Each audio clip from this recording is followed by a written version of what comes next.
Hello there and welcome back to another review. So trying my best to keep things varied and just giving you a bit of a mixture of movies to review. I thought today we'd have a look at 2007's Ghost Rider starring Nicolas Cage and Eva Mendes. Remember at the time, like, Eva Mendes seemed to be like every film going. She was one of these actresses that seemed to be just everywhere at this point. It's very much like when Eva Mendes just had loads of films coming out. Directed by Mark Steven Johnson, who previously had directed Daredevil, and we all know that film wasn't great. So the powers that be thought, hey, why not? Let's give this guy another Marvel property, another Marvel movie to direct. And, there's a lot to be said about Ghost Rider. Transformers franchise, much like the Transformers franchise, Ghost Rider was a movie that didn't do at all well with critics, but actually done quite well financially. If you look at the Transformers movies, they're never really highly reviewed, but they still make money regardless, and Ghost Rider fits into that as well. Didn't do that well with critics, but it did turn a profit. But as I say, so now of course this was made when there was no MCU, so the studios were just churning out movie versions of comic books that they felt they could adapt or at least be fun for the audience. So we had Fantastic Four in 2005, we had Blade with Wesley Snipes, we had Hulk in 2003, and of course the Sam Raimi Spider-Man movies. It even had Nick Fury movie with David Hasselhoff. So although efforts were being made to do comic book movies and bring Marvel to the big screen, they still hadn't reached the highs sort of as the latter MCU would, but they were just sort of it seemed they were just picking characters at random. Let's do a film of that, that's an interesting character. Let's do a film of that, that's an interesting character. And that's pretty much what they did with Ghost Rider, But why, I don't understand sometimes when filmmakers or film directors, they do a film that people didn't like, or they do a film that wasn't that well received, but they let them have another go at another film anyway. So yeah, but as I say, it hadn't reached the heights at this point in time around 2007 as the MCU would, especially in terms of box office and stars attached. So Ghost Rider is part of that movement sort of in the early to late 2000s. Of course, when Iron Man arrived, sort of the year later, it started a new era. I think originally it was going to be Stephen Norrington of Blade and League of Extraordinary Gentlemen to helm the director's chair, with no one other than Johnny Depp playing Johnny Blaze, would you believe? So speaking of League of Extraordinary Gentlemen, I don't think that's actually a bad movie. I just put that out there. I will review it thoroughly at one point. But with Sean Connery, League of Extraordinary Gentlemen, I don't think it's a bad film. It's not great by any means, but I've seen much worse, and I know this isn't what the review's for, but I don't think that film deserves as much sort of hate as what it does get. But yeah, I think originally Johnny Depp was even going to be involved as Johnny Blaze here. So as the film, it involves motorbikes. We have Peter Fonda of Easy Rider fame appearing in this movie as Mephistopheles, as well as the ever defendable Sam Elliott. Now, watching Ghost Rider again, a film I'd only seen about twice before, I think the biggest gripe is it's way too cheesy in places, and it takes itself so seriously. Films like this should always be played, and where the MCU done really well, and so many aspects of it is like, do it, we know it's silly sometimes, do it with a cheeky wink and a grin, and you can sort of get away with it. Here, unfortunately, the way they go about it is to just play it dead serious, to play it dead straight, and as I say, takes itself so seriously and by the numbers. Like with a character like Ghost Rider, you would expect the movies to have edge and attitude about it, but the film is played out so conventionally and in a predictable fashion with some super hammy dialogue.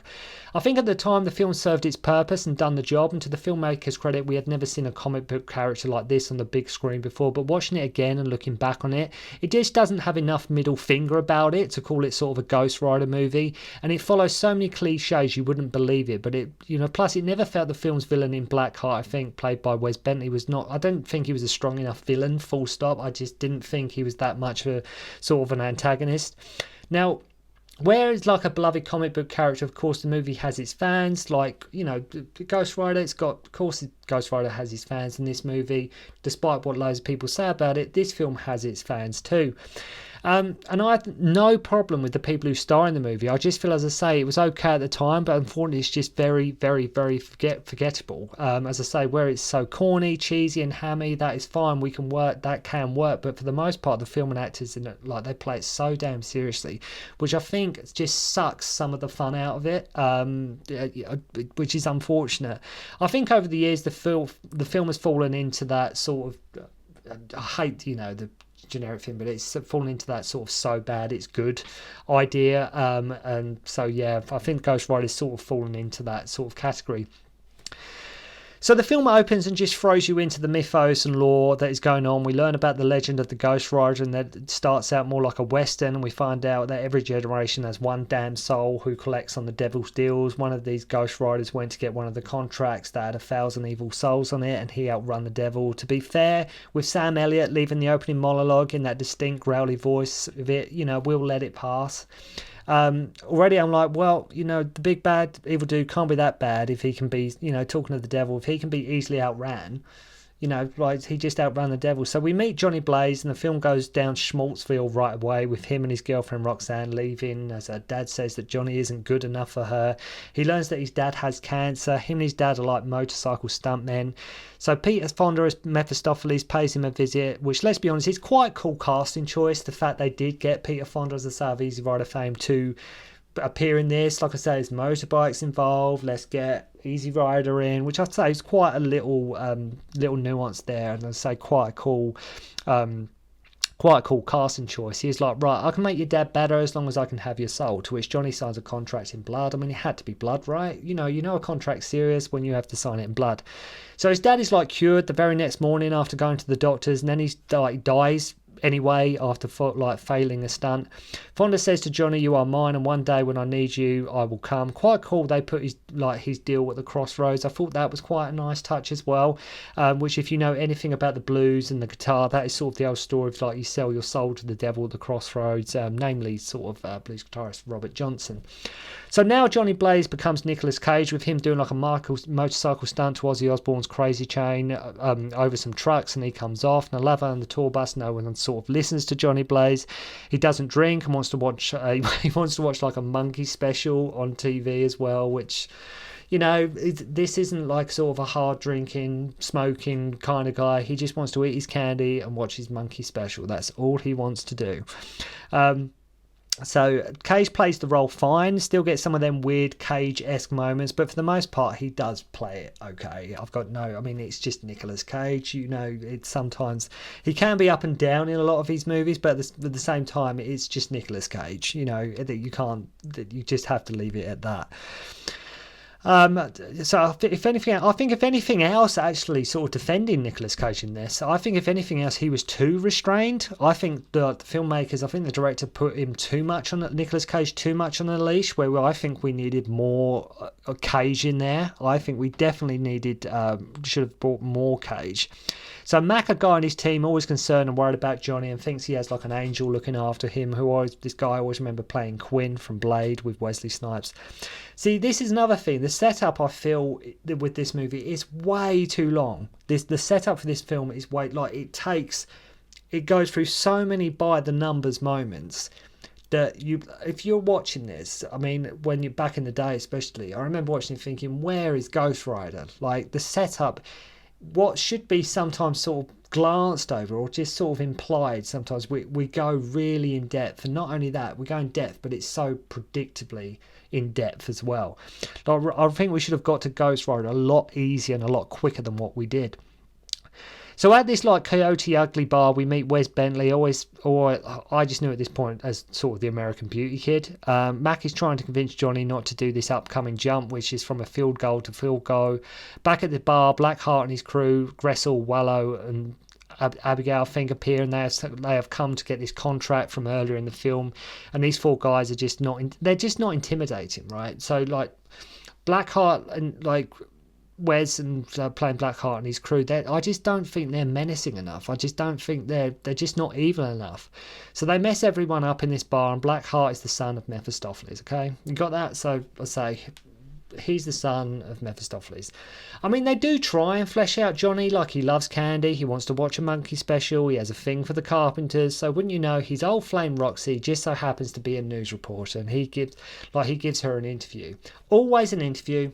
Always looking for that first big scoop. She's just straight away a news reporter.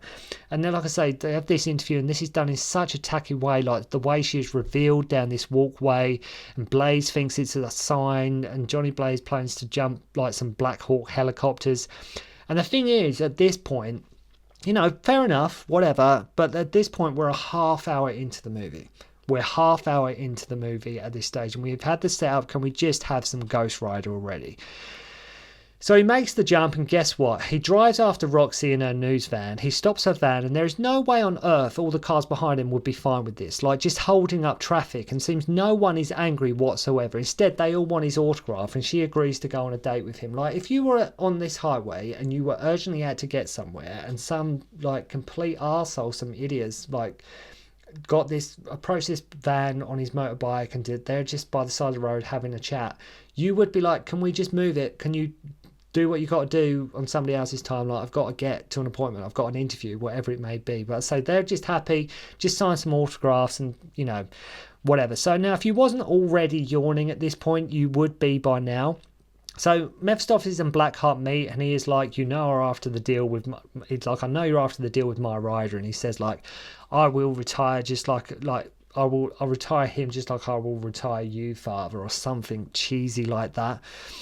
I think, to be honest, the reason why we don't see Ghost Rider for ages, like for quite a while, is because I think they wanted to get as much mileage from Nicolas Cage being Nicolas Cage as possible, which is fine. But like I said, I think for the most part, he plays it too restrained. I think they wanted to get as much Nicolas Cage as they could. So why at their date does Roxy have a magic 8-ball on her? So Johnny Blaze, late in his date, finds a bike running, and Mephistopheles shows up. And why does Johnny point at him really weirdly too at this stage? So his mission, should he choose to accept it, is to find Blackheart so he will return his soul. So he gets on the bike and takes off like mad. The transformation is actually quite cool, and this is pure Cage sort of manic madness here, with his laughing and the music and the way the camera keeps panning around. As I say, you'd never really seen... Comic book movies had, of course, superhero movies were happening at this point, and superhero movies were being made, but this was a very different superhero to what sort of the average moviegoer were used to. And sort of the average moviegoer probably had never even heard of Ghost Rider. So this was very, very different. I mean, the fact is they gave it a go. They tried to get Ghost Rider on screen. I think it fails more than it succeeds. But, you know, as a Ghost Rider movie, there are moments where it's like, that's quite cool, but it's just a lot of it is so, like I say, cheesy and tacky and hammy, where it just doesn't sort of pay off that well. I say the transformation is quite cool. So suddenly Blackheart is there, and one of his guys drives a trailer through Ghost Rider. Where he got it from, I have no idea. And as for the CGI, again, was fine at the time, but watching it now, it hasn't aged that well. The CGI, you know, is passable, but it's, looking at it now, it just unfortunately doesn't hold up that well. So then when he just drives off, I mean, what gets me is Ghost Rider drives off. Blackheart was right there. And for just say, he just wide drive off. So he uses his like penance stare move on a thug to show he hates bad guys as well. The sun comes up, he returns to normal and meets Sam Elliott as sort of the caretaker. And he knows he is the Ghost Rider, and wouldn't you know it, Roxy has been put to task on reporting on all the recent killings as well. It's just funny how all these things conveniently just come together, two people reunited, and it's just so damn convenient. Then we get the whole backstory again from Sam Elliott about San Vaganza and a town where the devil corrupted the people 150 years ago. He knows all about the previous Ghost Riders. And Sam Elliott is one of those people, no matter what he is in, he just grounds the movie more, and he just has a good screen presence. So if you look at a film like Tombstone, Sam Elliott just has an aura about him. He has a presence, he's got a very distinctive voice, and he's just, so if you've got Sam Elliott involved, great actor, great performance, but unfortunately even he can't save this movie, which is a shame. But I'd say Sam Elliott does as much as he can with what he is given. So Roxy is all annoyed at Johnny Blaze for standing her up and calls him a carny. Then she pays him a visit as he is trying to master his newfound powers. They start kissing like crazy. Then he just drops a bombshell that he works for the devil. She leaves as she doesn't believe him. Not sure why she didn't just stay until he transformed again. Like, if she was that unsure, why didn't she just say, I'll tell you what, I'll stay in. You convinced me. I'll stay with you. You proved me wrong. But she just takes off anyway. So Jack Dolan of the police turns up and blames Johnny Blaze for a guy like Blackheart killed in the graveyard and in the Coyote Ugly bar with no evidence whatsoever. They just throw him in a cell. He turns into Ghost Rider, beats the guys up and leaves. Blackheart goes to see a priest about the contract in San Berganza. And what is weird is after seeing like Ghost Rider, you actually realise the scenes with Nicolas Cage are probably more entertaining. Like once you see Ghost Rider, once the reveals happened, you're actually can we just go back to more Nicolas Cage, please? Because it does unfortunately get old quite quickly. Like it. After a while, you're just watching loads of CGI on screen, and it just doesn't really sort of translate that well. Because you want to see Ghost Rider, you see Ghost Rider, it's like, actually, can we go back to Nicolas Cage just being Nicolas Cage now? Which is a real shame. So, yeah, I know. So, and also, like I say, with Blackheart as well, the villain, just not strong enough. I'd say you didn't realise the scenes with Nicolas Cage were actually more entertaining. I mean, okay, it's quite cool. He drives his hell bike on water to escape the police, then up a building which Roxy just so happens to see. All these fallen angels that are meant to be bad, evil, hellish demon dudes he just takes out so easy. Next day, he returns to the caretaker, who is now like his mentor, and there really is no plot as such now, just like this contract that isn't even really spoke about that much. We get more backstory about the previous Ghost Rider who ran off with the San Berganza contract. Blackheart kills Mac. Ghost Rider turns up and gets told to get the contract off the caretaker at this point as he has taken Roxy. Real yawn fest. Really, even just talking about that plot, the taken Roxy, I want the contract.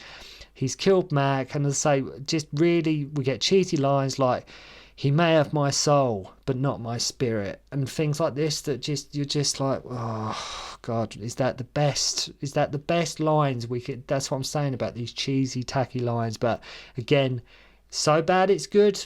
Maybe that's sort of like applicable here. So the caretaker, we'd learn, was the previous Ghost Rider, and randomly they just ride off to San Berganza together. They get there, then the caretaker just rides off as his job is done on his sort of hell horse. Wallow gets killed again so quick.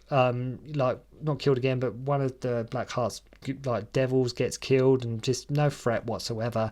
Blackheart gets the contract, and all the souls sort of fly into him, Shang Tsung style, with some very, very dodgy CGI here. He then transforms himself into Legion. Sunrise has now come up, but Johnny Blaze has to use the shadows to his advantage. And I will be honest, watching this again, I remember being bored at this point in the movie. Even the first time I saw it, it was one of these movies that I hadn't seen for quite a while, like since basically back in the day. I think I saw it a couple of times after it come out, and I had not seen it again till recently. But I remember not being that interested and that entertained, even watching it back in the day originally. But at this point, it just doesn't seem to be much threat, unfortunately. He uses his stare move, so he feels all the pain of the souls within him. Blackheart now dead, and it's just so bland and formulaic. It just really is like, it really becomes like that. So Mephistopheles shows up, and he's like, the deed is done, but Johnny Blaze is, I will keep the curse and protect the innocent. I just, if this is meant to be Mephistopheles, he's like, the job's done, you've done what you needed to do. Why can't he take the power and curse back? Why is it up to Johnny? He's like, I'm going to keep this power. But if you're Mephistopheles, can't you just take the power, this power back that you've given him? Like, wasn't it him that gave him the curse in the first place? And Mephistopheles sort of leaves it all PO'd. Johnny Blaze and Roxy have a moment, and who can forget final lines such as, my dad always said, if you don't make a choice, the choice makes you. Right. That's like saying you don't get on a bus, the bus gets on you. It doesn't really make any sense. It's just so cheesy and hammy. Just not a lot of sense. And to round it off as well, they have this cheesy, tacky kiss by a tree where they sort of carved their names, sort of when they were young. They had this tacky kiss by where they carved their names. And it's just, it's one of these movies that it takes forever to get going. It gets going and you enjoy yourself for about 10 minutes and then it just slows right down again. As I say, the antagonists, the villains are not strong enough. Sam Elliott and Nicolas Cage do try their best in this movie, but as I say, lots of hammy, cheesy dialogue. Villains that are not threatening. Plot that just somewhat predictable. I know the filmmakers were trying to do something different, but unfortunately, as a whole, Ghost Rider just doesn't pay off. But it is one of them movies you could sit around probably some beers and your friends and just probably have a bit of a chuckle watching Ghost Rider. So thank you very much indeed for watching. Hope you enjoyed the review, and I'll see you again soon. Concentrate on the finger or you will miss all that heavenly glory.